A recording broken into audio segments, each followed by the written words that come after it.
Praise the Lord. இயேசுவின் ரத்தம் ஜெயம். தினமும் இயேசு நிகழ்ச்சிக்கு உங்களை கர்த்தராகிய இயேசு கிறிஸ்துவின் நாமத்தில் வரவேற்கிறேன். செய்தியின் தலைப்பு: தேவ மக்கள் ஒரு நாள் வெட்கப்பட்டு போவதில்லை. ஆதார வசனம் எபிரேயர் 11 முதல் வசனம்.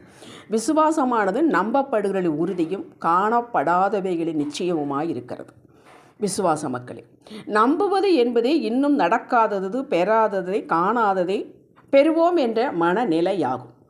இதை மீண்டும் மீண்டும் நம்பி அதையே தியானித்து அதை அடைந்து விட்டது போல் பாவித்து அதில் உறுதியாக நிற்பதே விசுவாசம். யோவான் 20 உயிர்த்தெழுந்த இயேசு பூட்டி அறைக்குள் வந்து சீசர்களுக்கு தம்மை காண்பித்தார். அப்போது தோமா அங்கில்லை. அவனிடம் மற்றவர்கள் சொன்னபோது அவன் நம்பவில்லை. நானே அவரை பார்த்து அவரது விழாவில் கை போட்டு பார்த்தால ஒழிய நான் நம்ப மாட்டேன் என்றார். பார்த்தபின் நம்புகிறேன் என்று சொல்வதில் அந்த நம்பிக்கைக்கு மகிமையே இல்லை. மறுபடியும் 8ஆம் நாளில் அதே போல பூட்டிய வீட்டுக்குள் இயேசு வந்து தோமா இருந்தான். தோமாவிடம் தனது கைகளை நீட்டினார். பார் என்றார். அவன் உடனே என் ஆண்டவரே, என் தேவனே என்றான். அதற்கு இயேசு, தோமாவே, நீ என்னை கண்டதினால் விசுவாசித்தாய், காணாதிருந்து விசுவாசிக்கிறவர்கள் பாக்கியவான்கள் என்றார். யோவான் 20:29. ரட்சிக்கப்பட்ட நமக்கு விசுவாசிகள் என்று பெயர். ஆம், நாம் பாக்கியவான்கள். ஆம், நாம் ரட்சிப்பு அடைந்தோம், பரிசுத்த ஆவியின் அபிஷேகம் பெற்றோம் என்பதிலிருந்து விசுவாசத்தை துவங்கினோம். இது ஆரம்பம், வாழ்வின் ஆரம்பம், கிறிஸ்துவோட ஆரம்பம். புதிய பயணம். ஏற்கனவே இந்த பழைய பயணம் அல்ல. அது சொத்தை, அது அழுக்கு. இப்பொழுது ஒரு புதிய பயணம். இயேசுவோடு நடக்கிறோம். அவர் நம்மை விட்டு விலகுவதும் இல்லை, கைவிடுவதும் இல்லை. புதிய மனிதனை தரித்திருக்கிறோம். புதிய விசுவாசம், அவருடைய ஜீவன் நமக்குள் இருக்கிறது, வித்தாக இருக்கிறது. வாழ்க்கை பயணம் கிறிஸ்துவோடு ஆரம்பித்து விட்டது. முழுவதும் விசுவாசத்தினே நடந்து பரமகாணான் போய் சேரப்போகிறோம். விசுவாசத்தினாலேயே, அவருடைய கிருபையை கொண்டு. இப்படி நாம் விசுவாசத்தை பயணம் செய்வதற்கு நமக்கு ஒன்று தேவைப்படுகிறது. கிறிஸ்து நம்முடைய வந்தாலும் அவரை நாம் பார்க்க முடிவதில்லையே. ஆவியானவராகத்தானே இருக்கிறார். ஆனால் அந்த மனிதனுக்கு பாருங்கள், ஏதோ ஒன்று உந்து விசை தேவைப்படுகிறது.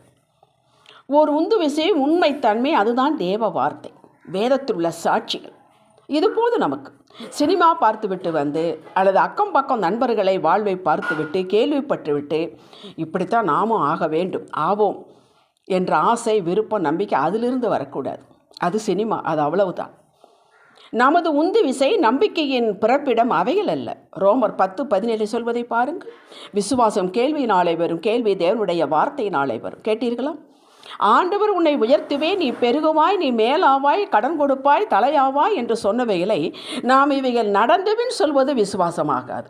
நடப்பதற்கு ஏதும் இல்லாத போது கர்த்தர் எனக்குத்தான் சொன்னார் என்று எடுத்து இருதயத்தில் வைத்து அதையே இரவும் பகலும் தியானித்து அப்படியே நடக்கும் என்று எதிர்பார்த்து நடந்து விட்டது போல பாவித்து உறுதியாயிருக்கிறவர்கள் வெட்கப்பட்டு போவதே இல்லை. ஆபிரகாமுக்கு தேவனுடைய சத்தம் கேட்டது, புறப்படு என்றார். இது தேவ சத்தம்தான் என்று உறுதி செய்து கொண்டு காணாத தேசத்தை நோக்கி புறப்பட்டான். வனாந்தரத்தில் அலைந்து திரித்தான் என்றா வாசிக்கிறோம்? இல்லையே.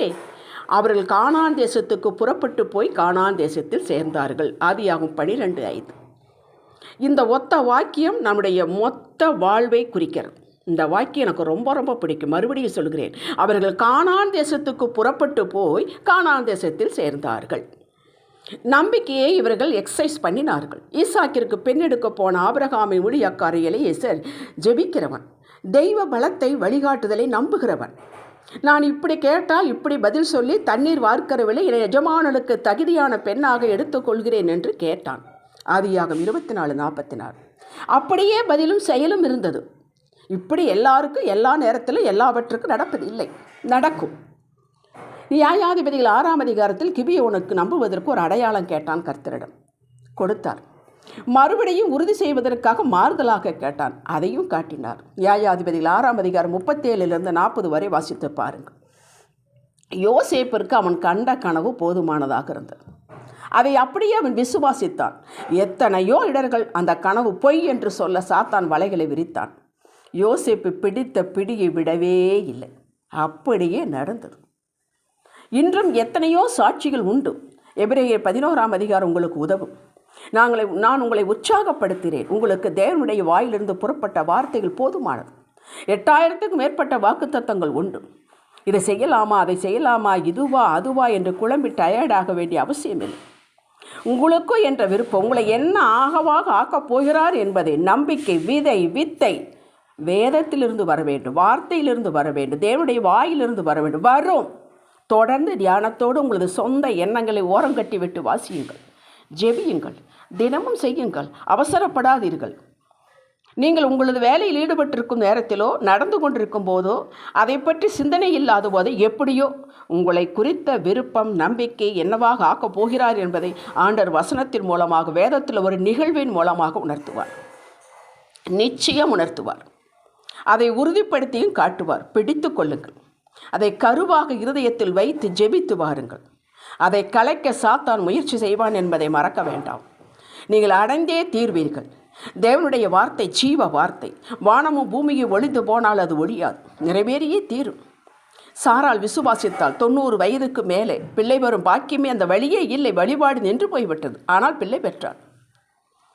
அவள் பலன் கொண்டாள், கருத்தரிக்க பலன் கொண்டாள். எதனாலே? விசுவாசத்தினாலே. தேவனால கூடாத காரியம் ஒன்றுமில்லை. விசுவாசித்தவளுக்கு எல்லாம் கூடும். கர்த்தரால் சொல்லப்பட்டவள் உங்களுக்கு நிறைவேறும். ஜெபிக்கலாம்.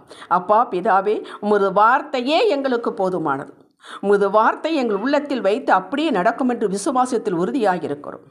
அப்படியே கண்டடைவோம், வெற்றி அடைவோம். இயேசுவே நாமத்தில் பிதாவே, ஆமேன். ஹல்லேலூயா.